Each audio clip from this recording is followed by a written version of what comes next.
Ang unang sulat ni Pablo sa mga taga-Tesalonika. Unang mga taga-Tesalonika, Kabanata 1. Si Pablo at si Silvano at si Timoteo sa iglesia ng mga taga-Tesalonika sa Diyos Ama at sa Panginoong Hesukristo. Sumainyo nawa ang biyaya at kapayapaan.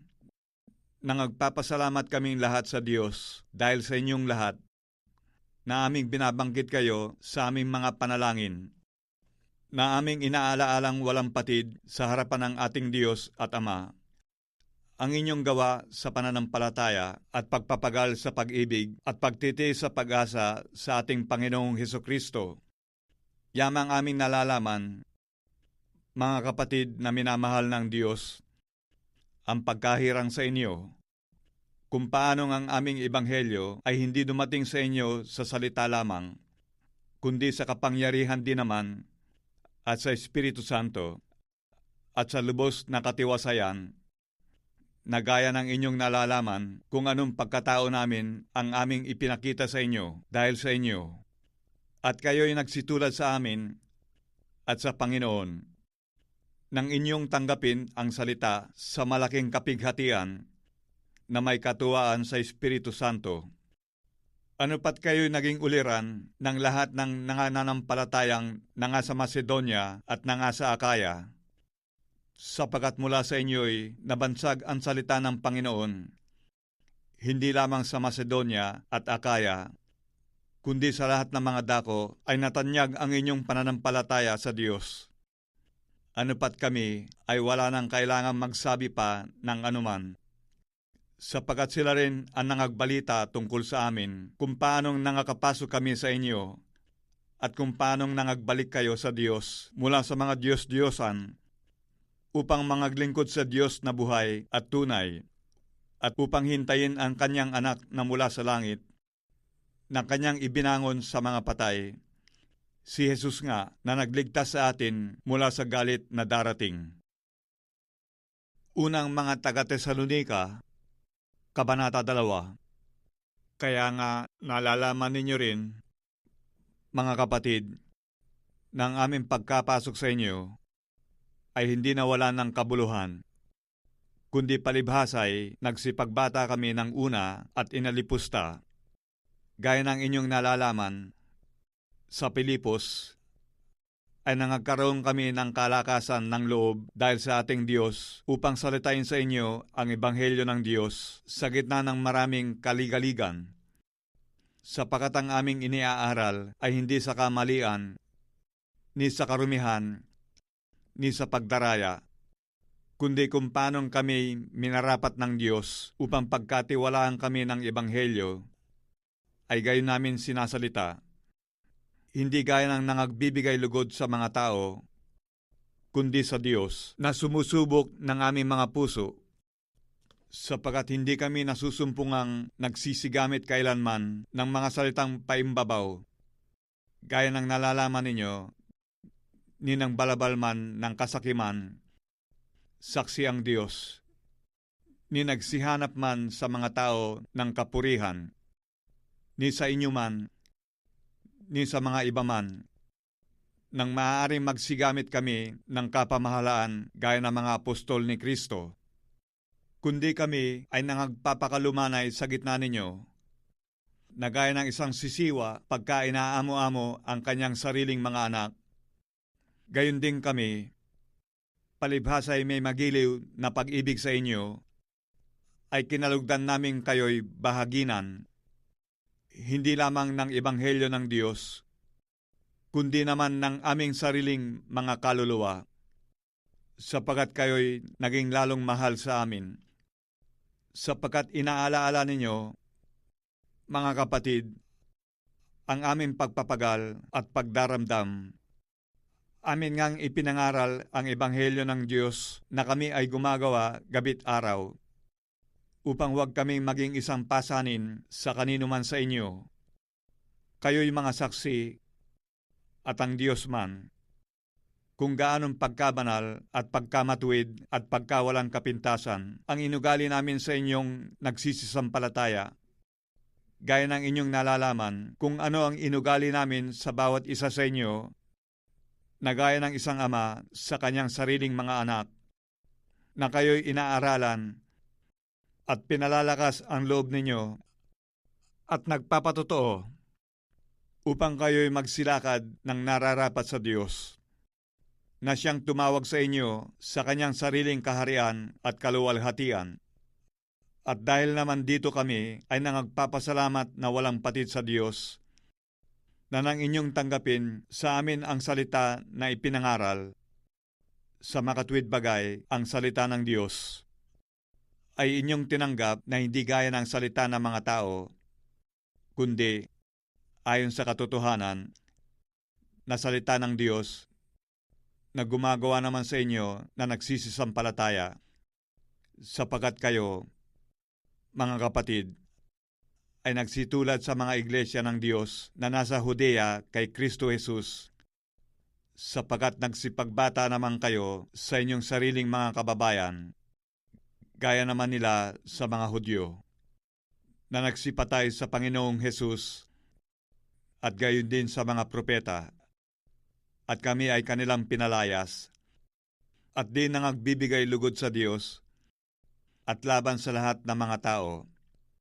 na pinagbabawalan kaming makipag-usap sa mga hintil upang mangaligtas ang mga ito, upang kanilang paramihing lagi ang kanilang mga kasalanan. Ngunit dumating sa kanila ang kagalitan hanggang sa katapusan.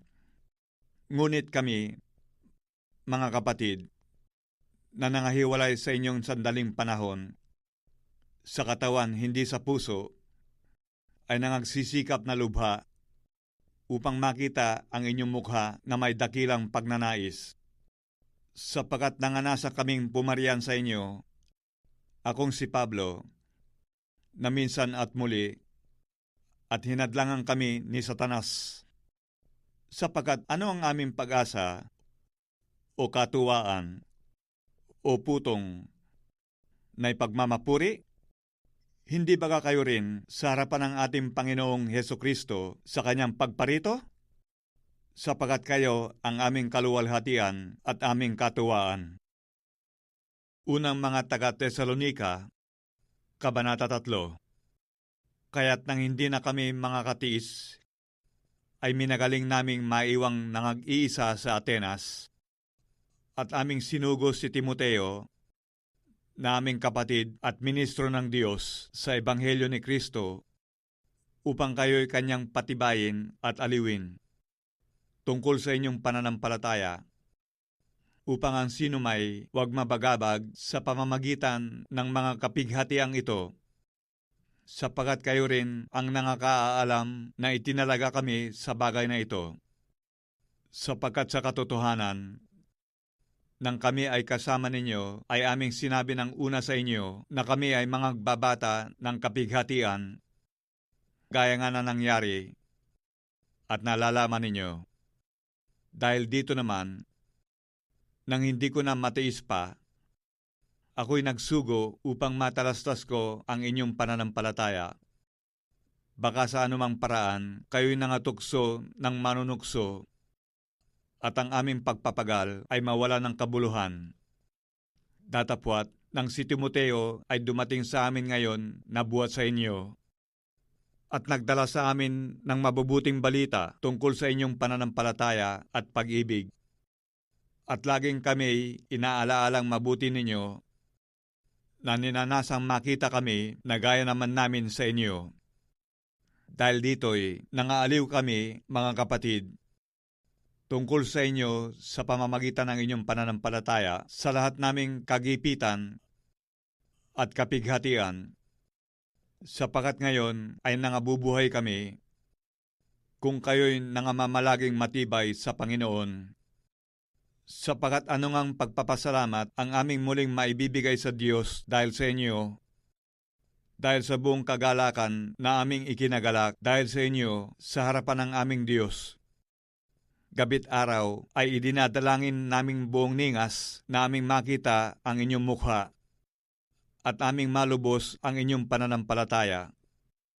Ngayoy, patnugutan nawa ng ating ding Diyos at Ama at ng ating Panginoong Hesus ang aming paglalakbay sa inyo, at kayo'y palaguin at pasaganain ng Panginoon sa pag-ibig sa isa't isa at sa lahat ng mga tao, na gaya naman ng amin sa inyo, upang patibayin niya ang inyong mga puso na walang maipipintas sa kabanalan sa harapan ng ating Diyos at Ama, sa pagparito ng ating Panginoong Hesus, na kasama ang kanyang lahat na mga banal.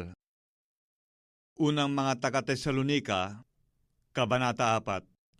Katapos-tapusan nga, mga kapatid, kayo'y aming pinamamanhikan at inaaralan sa Panginoong Hesus, na, ayon sa tinanggap ninyo sa amin, na kung paanong kayo'y dapat magsilakad at magbigay lugod sa Diyos, na gaya ng inyong paglakad, upang kayo'y magsipanagana ng higit at higit, sapagkat talastas ninyo kung anong mga tagubilin ang ibinigay namin sa inyo sa pamamagitan ng Panginoong Hesus, sapagkat ito ang kalooban ng Diyos sa makatuwid bagay ang inyong pagpapakabanal, na kayo'y magsiilag sa pakikiapid, nang bawat isa sa inyo'y makaalam na maging mapagpigil sa kanyang sariling katawan sa pagpapakabanal at kapurihan, hindi sa pita ng kahalayan, na gaya ng mga hentil na hindi nakakakilala sa Diyos, na sino may huwag lumabastangan at magdaya sa kanyang kapatid sa bagay na ito, sapagkat ang Panginoon ay mapaghiganti sa lahat ng mga bagay na ito, na gaya naman ang aming ipinatatalastas ng una sa inyo at pinatutuhanan, sapagkat tayo'y tinawag ng Diyos hindi sa ikarurumi, kundi sa pagpapakabanal. Kaya't ang nagtatakwil, hindi ang tao ang itinatakwil, kundi ang Diyos, na nagbibigay sa inyo ng Kanyang Espiritu Santo. Datapwat, tungkol sa pag-ibig ang kapatid ay hindi ninyo kailangan na kayo'y sulatan ng sinuman, sapagkat kayo rin ay tinuruan ng Diyos na mag-ibigan kayo sa isa't isa, sapagkat katotohanan ginagawa ninyo ang gayon sa lahat ng kapatid na nangasa buong Macedonia. Ngunit aming iniaaral sa inyo, mga kapatid, na kayo'y lalo't lalong magsipanagana, at pangaralan ninyong maging matahimik at gawin ang inyong sariling gawain, at kayo'y magpapagal ng inyong sariling mga kamay, na gaya ng aming ipinagbilin sa inyo, upang kayo'y magsilakad ng nararapat sa nangasa labas, at huwag kayong maging mapagkailangan. Ngunit hindi namin ibig na kayo'y di makaalam, mga kapatid, tungkol sa nangatutulog, upang kayo'y huwag mga lumbay, na gaya ng mga iba, na walang pag-asa. Sapagkat kung tayo nagsisisampalatayang si Jesus ay namatay at nabuhay na maguli, ay gayon din naman ang nangatutulog kay Jesus ay dadalhin ng Diyos na kasama niya.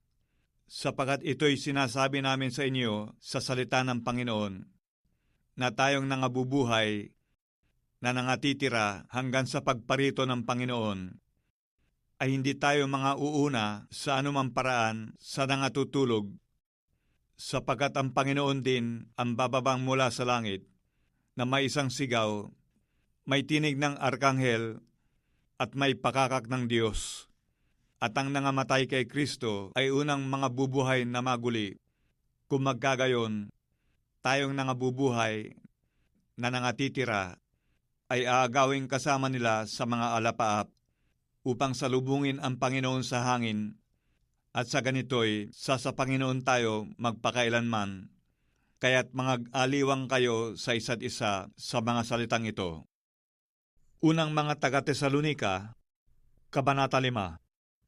Datapwat, tungkol sa mga kapanahunan at mga bahagi ng panahon, mga kapatid, hindi ninyo kailangan na isulat ko pa sa inyo ang anuman, sapagkat kayo rin ang mga lubos na nakakaalam, na ang pagdating ng kaarawan ng Panginoon ay gaya ng magnanakaw sa gabi, pagka sinasabi ng mga tao, kapayapaan at katiwasayan. Kung magkagayoy, darating sa kanila ang biglang pagkawasak, na gaya ng pagdaramdam, sa panganganak ng babaeng nagdadalang tao at sila hindi mga katatanan sa anumang paraan.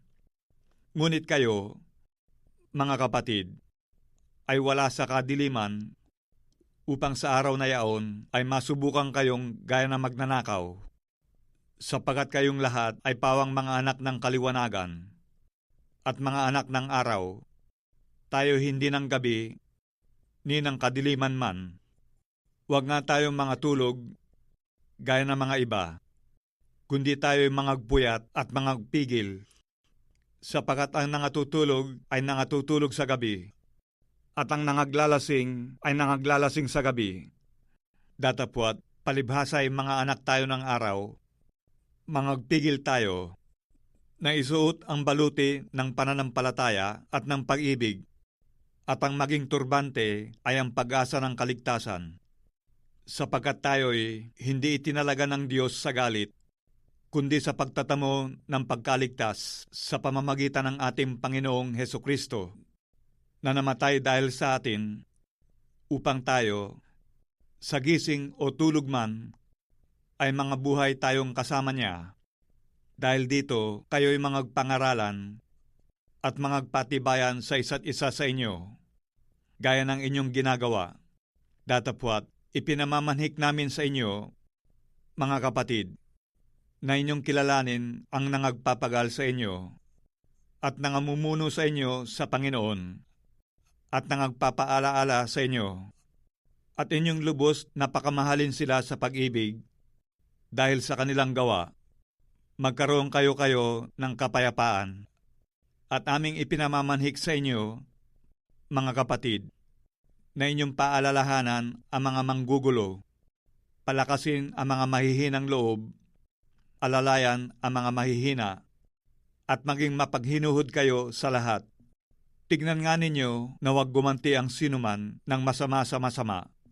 Ngunit sundin ninyong lagi ang mabuti, ang isa'y sa iba, at sa lahat.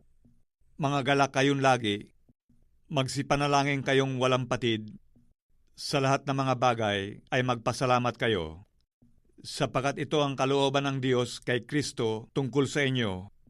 Huwag ninyong patayin ang ningas ng Espiritu, huwag ninyong hamakin ang mga panghuhula, subukin ninyo ang lahat ng mga bagay, ingatan ninyo ang mabuti, layuan ninyo ang bawat anyo ng masama, at pakabanaling kayong lubos ng Diyos din ng kapayapaan. At ang inyong espiritu at kaluluwa at katawan ay ingatan buo na walang kapintasan sa pagparito ng ating Panginoong Hesukristo. Tapat yaong sa inyo'y tumatawag. Nagagawa rin naman nito. Mga kapatid, idalangin ninyo kami. Batiin ninyo ang lahat ng mga kapatid ng banal na halik. Idinadaing ko sa inyo alang-alang sa Panginoon na basahin sa lahat ng mga kapatid ang sulat na ito. Ang biyaya ng ating Panginoong Hesukristo ay sumainyo nawa.